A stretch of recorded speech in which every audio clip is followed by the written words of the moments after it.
nace por delante de la cabeza del páncreas, marca la terminación de la arteria hepática común y el comienzo de la arteria hepática propia. Sus colaterales, ¿cuáles son? La arteria pancreato-duodenal superior posterior, la cual nace antes de que esta arteria cruce a nivel del duodeno y termina por medio de dos ramas terminales. Una ya la conocemos, la gastroepicóica derecha, y la otra es la arteria pancreato-duodenal superior anterior.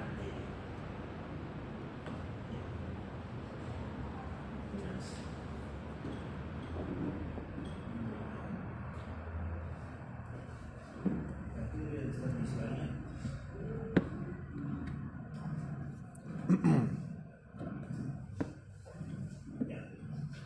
Entonces, esa anatomía que hemos descrito es bien bonita, ¿no? Pero es relativamente variable. 55% es el porcentaje que le atribuye el libro a ese modelo que hemos descrito y que se cataloga como el más frecuente. Además de eso, existen multitud de variaciones. Desde una arteria media, una sola arteria hepática común, la presencia de una arteria izquierda, una hepática izquierda, que es rama de la gástrica izquierda, la arteria hepática derecha, que es rama de la mesentérica superior. Entonces, fíjense cómo pueden encontrarse distintas modalidades de nacimiento de las arterias. Aquí tenemos la arteria hepática derecha de origen mesentérico. Aquí abajo otra disposición del desdoblamiento de la arteria hepática en centros metales. O la arteria hepática común originada de la arteria mesentérica superior, ¿no? Fíjense cómo no nace ya del tipo de dejales, sino nace de aquí abajo, la mesentérica. Entonces son variaciones que se presentan con relativa frecuencia, sobre todo los que han ganado quirúrgico, pues tienen que conocer. Ya, en cuanto a las correlaciones, ¿es importante? Sí. ¿Por qué? Porque es básicamente el tránsito que va a seguir toda la sangre oxigenada para llegar al hígado, para mantener el hígado en funcionamiento. Su ligadura, ¿qué va a producir? La necrosis de la glándula o del territorio correspondiente. Pero como les indico, es un órgano mucho más resistente a la necrosis, ¿no? Mucho más resistente que un cerebro, que un corazón, que un vaso, porque tiene doble vascularización. Y el procedimiento que utilizamos para evaluar cómo está distribuida o dispuesta esta ramificación vascular se conoce como arteriografía. Dentro de la arteriografía encontramos una bien dirigida la aortografía, en la cual miramos toda la distribución vascular a través de las ramas de la aorta. Y en ella reconocemos las ramas destinadas al hígado.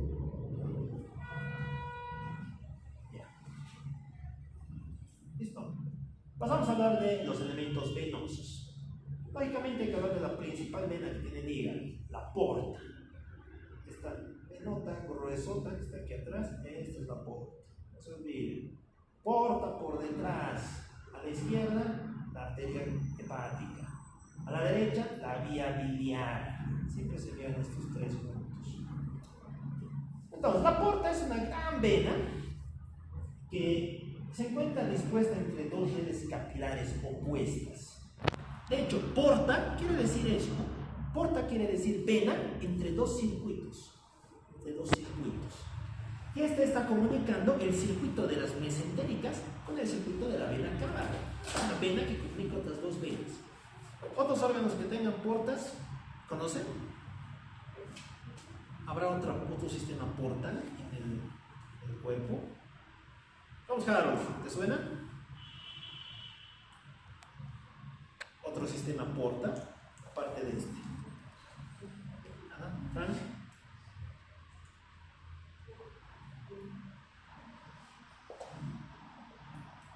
Fabricio. Milton. Igual este sí. ¿Cómo es Sandra?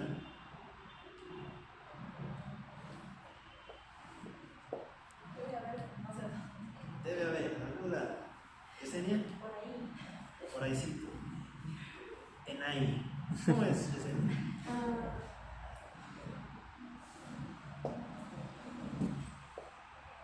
¿Neisa? ¿Corazón? No. ¿Ves? La hipófisis. En la unión de la hipófisis con el hipotálamo. son también vena hipotalámica, vena hipofisiaria, sistema porta. Es el que va a permitir que las hormonas que se liberan en el hipotálamo vayan de manera directa a la hipófisis, cortocircuitando otras vías que le hubieran tomado más tiempo. Ok, entonces, sistema porta quiere decir eso, sistema entre dos redes capilares opuestas, que va a comunicar un sistema periférico en las vísceras, todo lo que está por debajo, los intestinos, los ovarios, etc. Y por arriba, el sistema hepático. Esta sangre venosa circula sin modificaciones hasta el hígado. En el hígado es donde recién se va a modificar. Bien importante, y se pregunta de todo lado, ¿cómo nace la vena porta? Nace de la unión de dos venas. Y esto igual tiene su importancia clínica. ¿Cómo puede? La vena porta nace de la unión de dos venas, la mesentérica superior y la vena esplénica. ¿Qué lo estamos viendo? Fíjense cómo la vena esplénica se une con la mesentérica superior y entre las dos que me forman la porta. Entonces, si le pasa cualquier cosa a mi porta, si se tapa, se obstruye, se fibrosa, se infecta, se trombosa, etc., ¿quiénes van a pagar las consecuencias? El vaso, esplenomegalia y el intestino. Pero más, algo más interesante que el intestino, los plexos de abajo, los plexos hemorroidales. Entonces, fenómenos típicos, sobre todo de personas cirróticas, etc., es el desarrollo de congestiones, de episodios congestivos, fenómenos congestivos, congestión esplénica, congestión esofágica, hemorroides, etc. Esta es una vena voluminosa, de 1.5 a 2 centímetros de diámetro, y que tiene un trayecto diagonal, oblicuo, orientado hacia arriba y hacia la derecha. Se describe como una formación retropancreática. Cuando penetrara en el ligamento hepatoduodenal, la porción vascular del aumento menor, formando parte de la raíz hepática. Y tomando curso en ese sentido, va a terminar en el sistema porta hepático, donde se divide en una rama derecha y una rama izquierda. Hablaremos de sus relaciones. En la porta podemos reconocer tres segmentos según sus relaciones. Un segmento retropancreático, un segmento radicular y un segmento portal o ileal. El segmento retropancreático, donde indica se va a encontrar por detrás del páncreas. En este caso pasa por delante del adosamiento y a la derecha de la arteria mesentérica superior.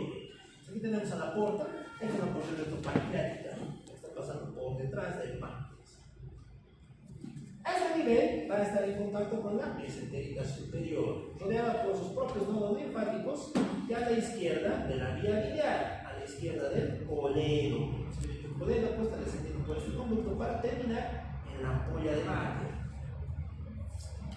Después, reconocemos un segmento radicular, contenido en el ligamento hepatoduodenal. Por delante va a estar en relación con la arteria hepática propia y la vía biliar principal. Y en el pie de la raíz, por detrás del duodeno, en este espacio, fíjense cómo se va a delimitar un espacio triangular, delimitado por el colédoco, la vena porta, por este lado, y el tubérculo omental, el borde superior del páncreas.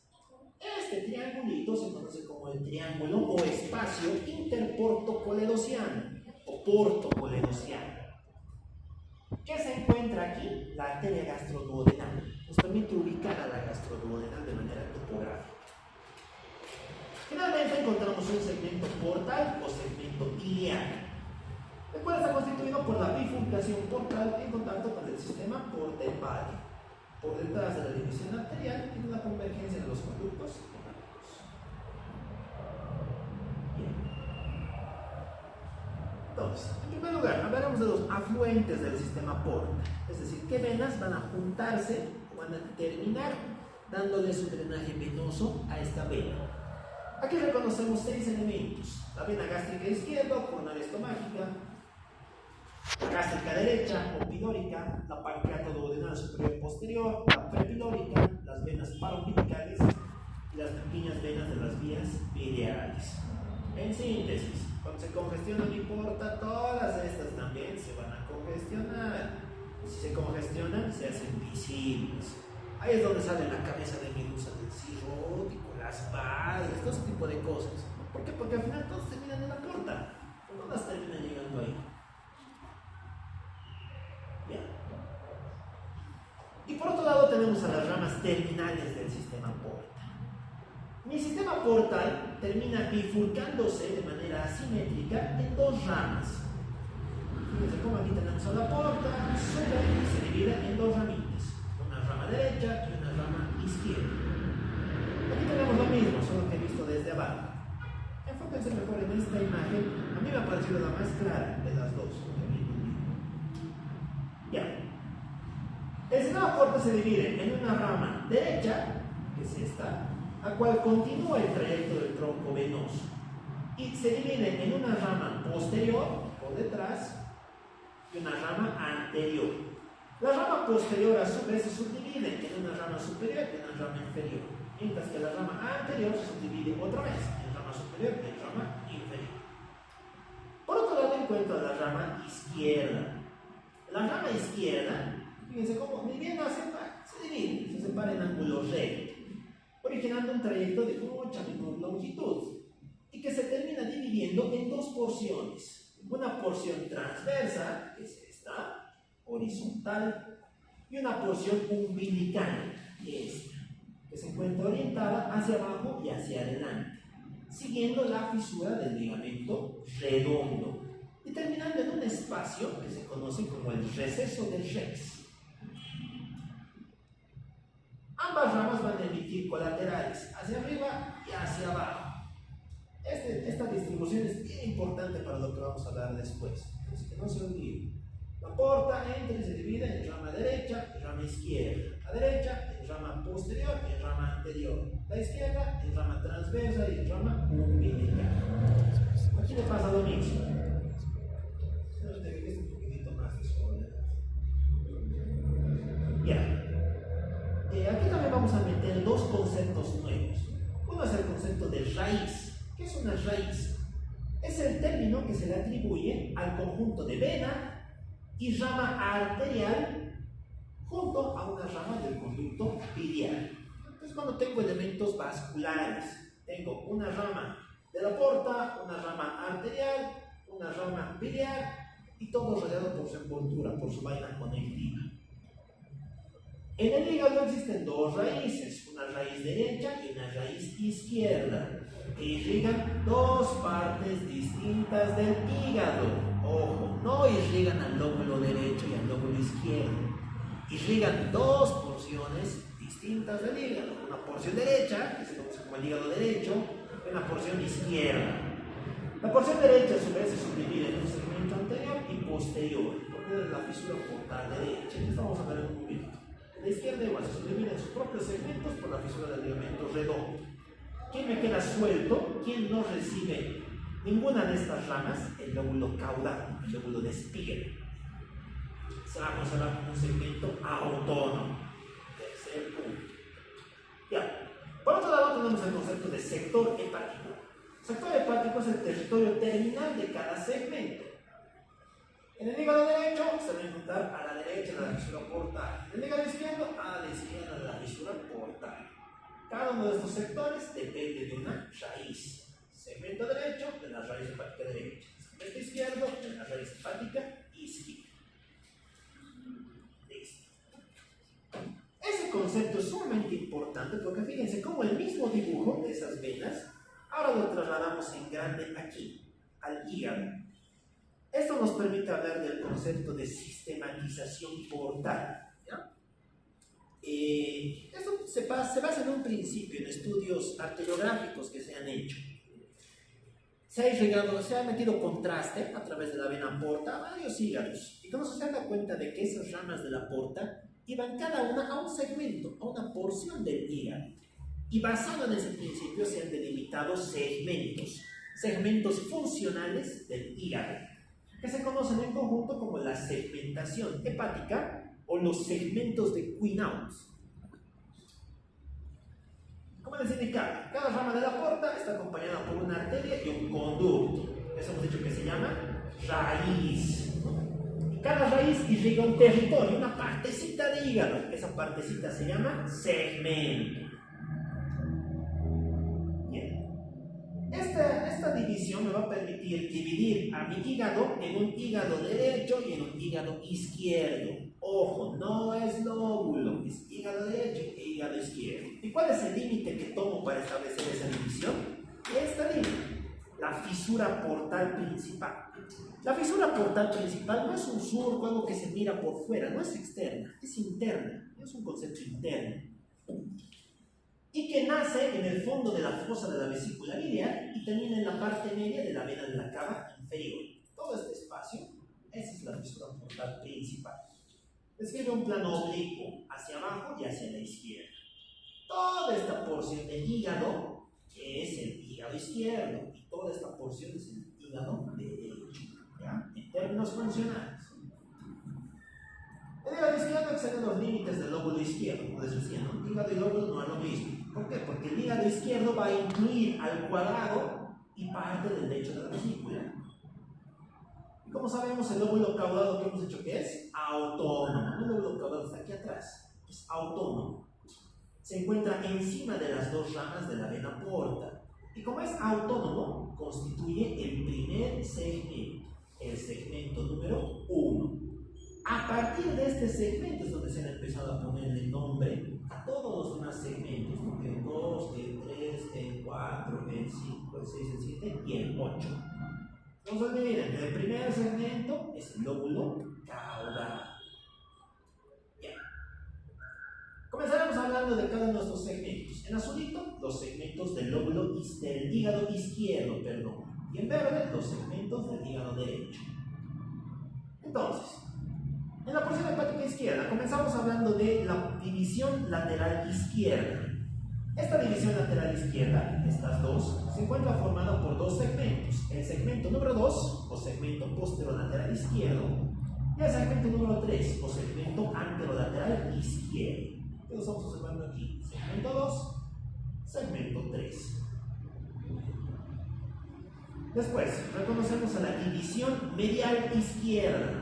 Toda esta figura en rosadito, o sector paramediano izquierdo, conformado por el segmento 4 o segmento medial izquierdo. Finalmente, por detrás, es que no está por delante, solo por detrás, encontramos al segmento número 1, que pertenece al lóbulo caudal o segmento posterior. Listo. Eso es mi hígado izquierdo en términos funcionales. ¿Por qué? Porque fíjense cómo toda la rama hepática izquierda va a irrigar esos segmentos. La mitad izquierda de la porta va a irrigar esas mitades. Y si le pasa algo a esa mitad izquierda, solo esa mitad va a sufrir el daño. La otra va a estar intacta. De ahí ha nacido esta división funcional, de la necesidad de realizar ciertos procedimientos. Hablaremos ahora del segmento derecho. En el segmento derecho, reconocemos una división lateral derecha, la cual corresponde a el lóbulo número 5, el segmento 6 y el segmento 7. Entre estas dos divisiones, una fisura, la fisura portal derecha. Este límite, esta línea que nos queda aquí abajo, está tapado por el redondito, pero esta línea, esa es la fisura portal derecha. Entonces, fisura portal principal, fisura portal derecha o accesoria. Vean. La otra es la división lateral derecha, que va a corresponder al segmento 6, al segmento 7, y entre ambas la fisura que acabamos de describir. Listo. Además del sistema porta, encontramos unas venas accesorias, las venas porta accesorias. Venas de pequeño calibre que llegan al hígado sin pasar por la porta. Se saltan el paso. Estas son las venas gastrohepáticas, las venas del ligamento falciforme, las venas císticas, la vena frénica, como su nombre indica, viene del diafragma, que se dirige al hígado por los ligamentos triangulares, y las venas paraideales, que unen el arco venoso pancreatoduodenal superior y posterior a nivel del sistema porta hepático.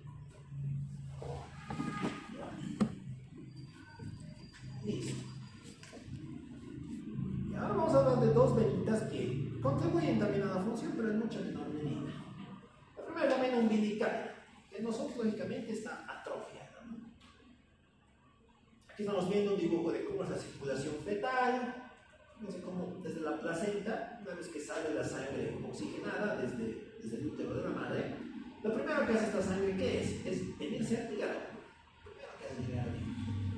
De aquí es donde después recién se va a distribuir a los tejidos que tiene cerca o va a mandar alguna rama para llegar a las cavidades derechas del corazón.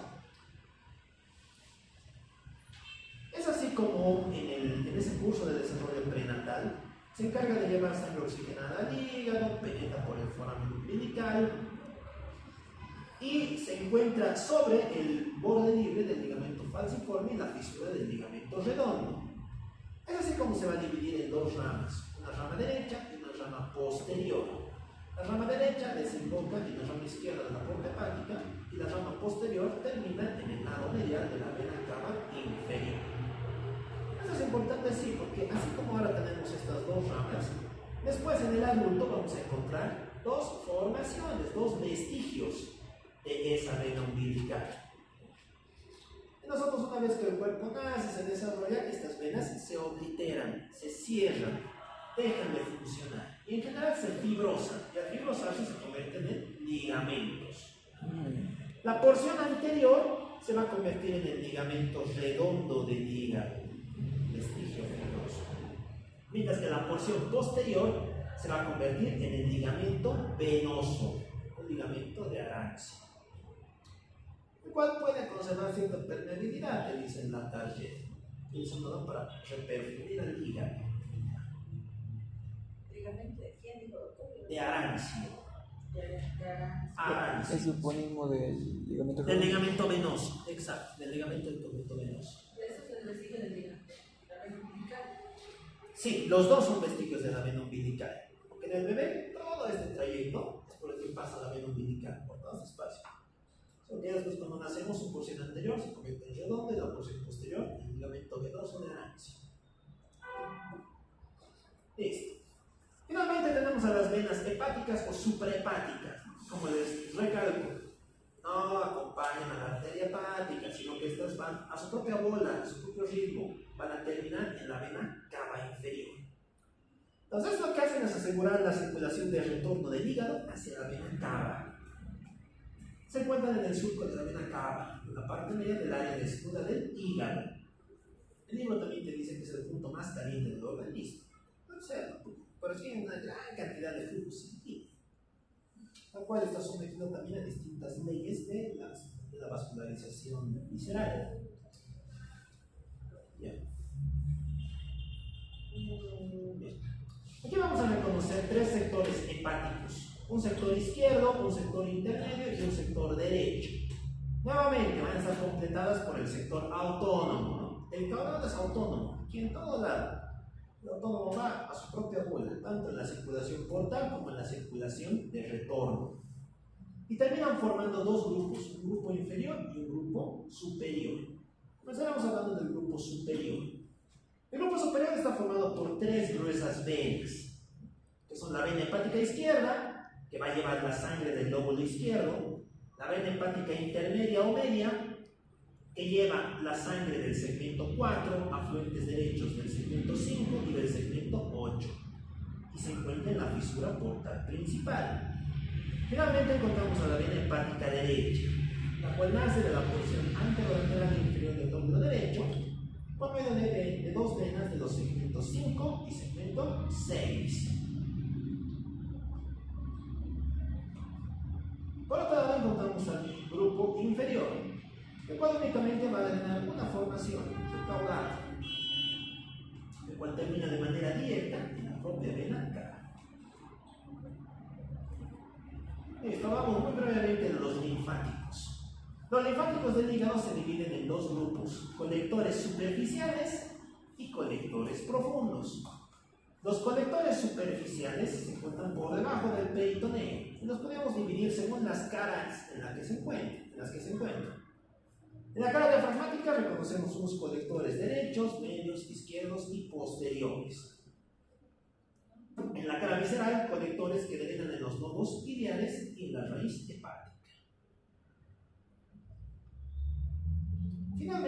encontramos a los colectores profundos, constituidos por dos tipos de vías, vías ascendentes y vías descendentes, de las cuales las más importantes son las vías descendentes. ¿Por qué? Porque estas son las que van a terminar en el sistema portal, en la vena porta, por medio de una encrucijada de nodos que rodea la vena porta.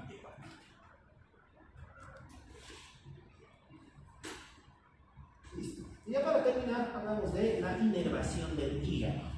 Muy bien, como todas las vísceras del área abdominal, va a recibir ramas del tronco vagal anterior y del plexo celíaco. Si recibe ramas del plexo celíaco, ¿qué tipo de fibras serán? Mixtas, simpáticas y parasimpáticas. Si recibe fibras del tronco vagal anterior, ¿qué tipo de fibras serán? Solo parasimpáticas. Solo parasimpáticas. La unión de estas ramas me va a formar dos plexos, un plexo anterior y un plexo posterior. Hablaremos del plexo anterior. Este se encuentra alrededor de la arteria hepática común, mandando ramas a sus colaterales y a la arteria hepática propia. Además de mandar ramas que siguen a las vías biliares, llegan a la vesícula y penetran en el hígado, distribuyéndose en el hígado izquierdo y el lóbulo caudal. Por otro lado, encontramos al plexo posterior. El plexo posterior nace de la parte derecha del plexo celíaco. Se dirige a la cara posterior de la vena porta hepática y de la vía biliar principal. Y es ahí donde se va a individualizar un nervio, una rama que presenta este plexo que es prominente. El nervio posterior del colero, el cual actúa como una vía anastomótica con el plexo anterior.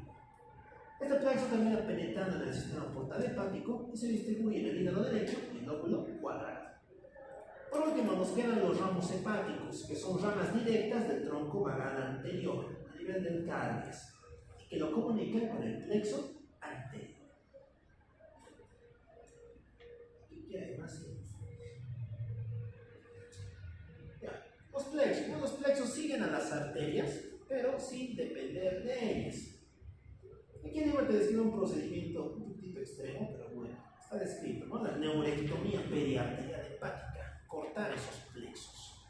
¿Para qué? En el curso de dolores que sean muy severos, como el dolor pancreático, una pancreatitis crónica, por ejemplo, dolor biliar, una colecistitis crónica, o como medio de acción favorable para ciertas ictericias crónicas. ¿Listo? Todo eso es la base para que entendamos distintos aspectos de la anatomía aplicada. A ver, de aquí, ¿qué nos interesa puntualizar? La funcional, lo que les decía, ¿no? El hígado tiene dos funciones esenciales: la secreción exocrina de bilis y la secreción endocrina, directamente vaciada a la sangre. Esto de la secreción de bilis lo vamos a hablar más a fondo cuando hablemos de la vía biliar. En la anatomía de superficie, el hígado presenta un relieve. ¿Se podrá tratar de estimar? Sí, se puede estimar. Como les explicaba, el hígado no es palpable, solo en una porción del epigastrio. Para palparlo, fíjense que hay todas estas maniobras. Son maniobras semiológicas para palpar el hígado.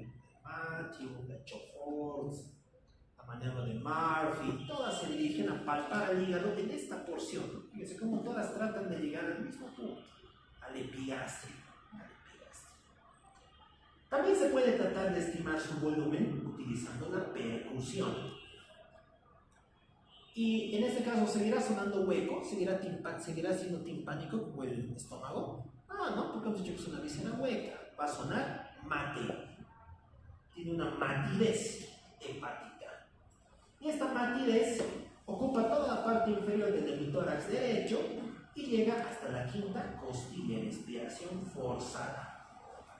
El borde inferior del hígado también se puede estimar, siguiendo una línea que nazca desde la extremidad inferior de la 10ª costilla derecha hasta el 8º cartílago costal izquierdo. Toda esa línea imaginaria es donde podríamos estimar o proyectar al borde inferior del hígado. Y el procedimiento para determinar estas dimensiones, porque se puede determinar, al menos de una manera bien aproximada, se conoce como hepatometría. La hepatometría semiológica. Vas a ir percutiendo toda la panza del paciente hasta que te hagas una idea de por dónde va la matidez. Y con eso te haces una idea de qué tamaño llega a ese hígado. Un exploratorio. Mi mil maneras de observar al hígado, ¿no? Por punción, por la paroscopía, por centellografía, por eco, y la exploración funcional. A ver, aquí, ¿cuál de estos creo que sea el hígado? ¿Este o este? ¿O este? ¿A, B o C? A. ¿A? ¿B? ¿Y qué es B? ¿El páncreas?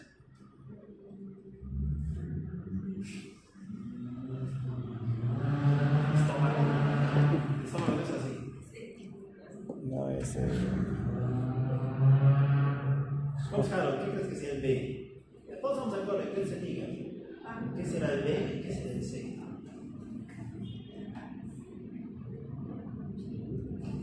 La paroscopía. El procedimiento endoscópico que hay hoy en día.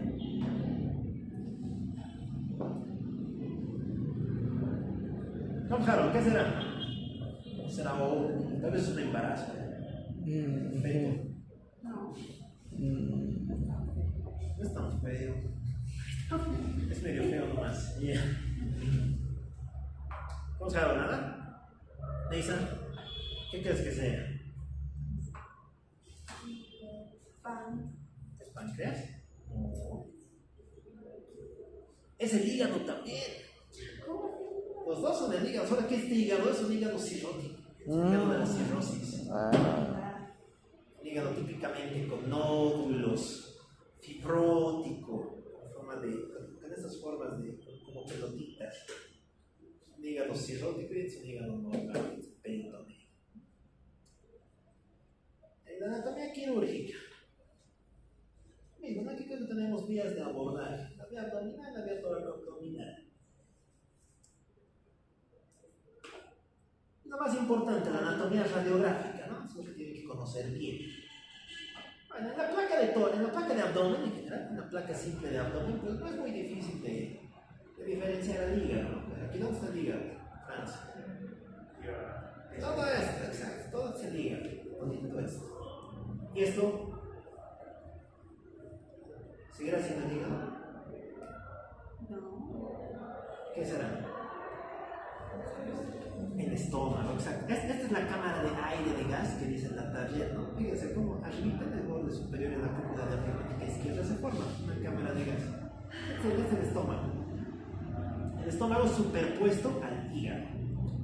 Bueno, aquí es fácil de reconocer, pero también no te dice mucho. O sea que para evaluar al hígado, ¿cómo? Para evaluar al hígado no nos ayuda mucho. Aquí sí, los procedimientos contrastados. Por ejemplo, esta es una angiografía, es una resonancia, una angioresonancia.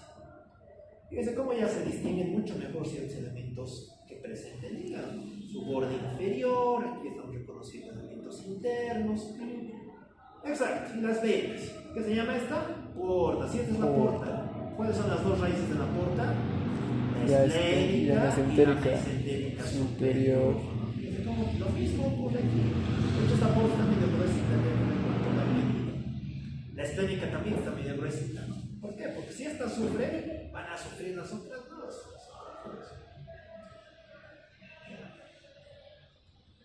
A ver, aquí tenemos la esplenoportografía, la cabografía, la inyección del contraste. Esta, por ejemplo, es una esplenoportografía. Esta que están viendo aquí, ¿qué será esto? ¿Qué será esto?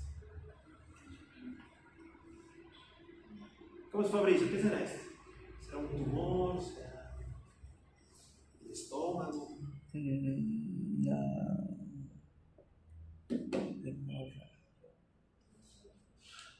crees que es? El vaso.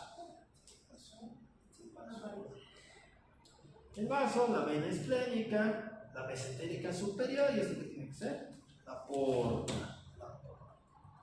Y aquí fíjense cómo está saliendo circulación colateral, ¿no? Se está congestionando aquí una vía accesoria, la cual está muy probablemente orientada hacia la circulación gástrica y la circulación esofágica.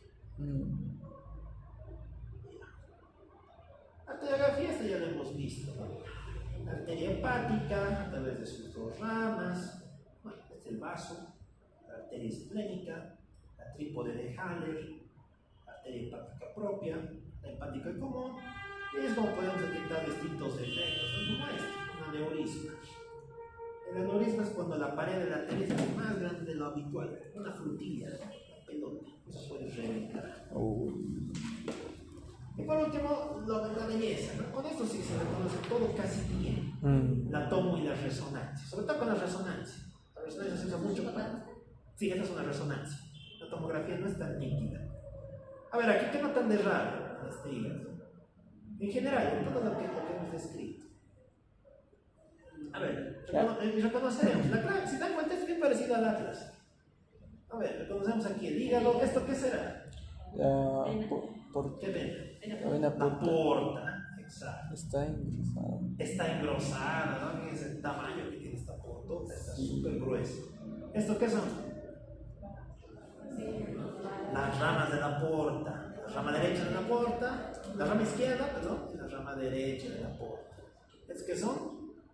Las ramas para los segmentos, ¿no? Fíjense cómo se distribuyen.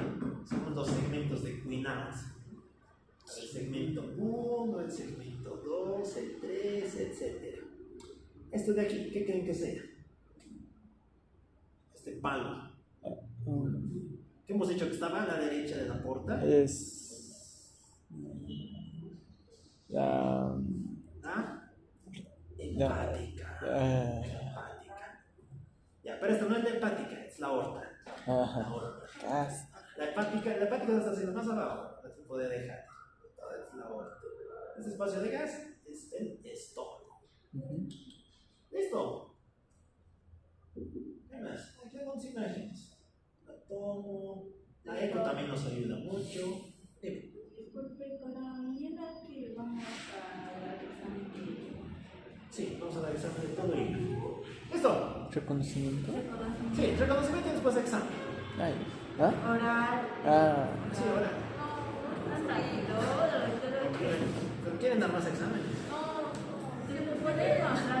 Más exámenes pero escritos. Más exámenes escritos. Banco de preguntas. Vamos a ver qué hacemos mañana. Por favor. Pero estoy en hígado. No vamos a hacer solo hígado.